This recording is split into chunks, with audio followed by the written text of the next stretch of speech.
ถาบันตั้งสง่าหมู่แมกไม้เขียวอ่อนเย็นตาดังดินฟ้า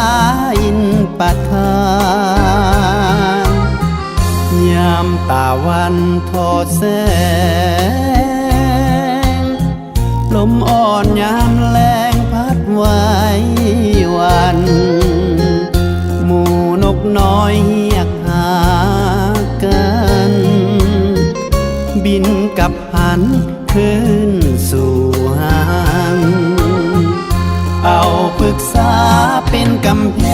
งกลางกันเอาแผ่นฟ้านั้นเป็นม่านบัง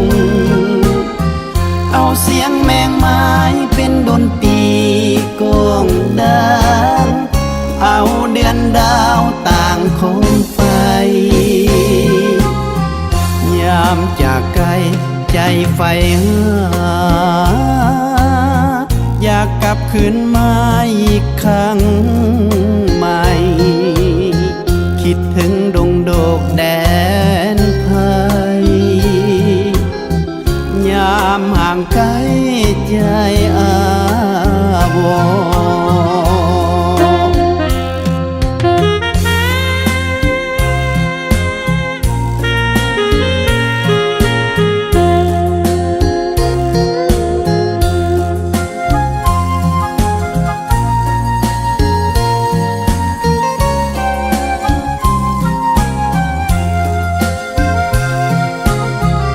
เอาปรึกษา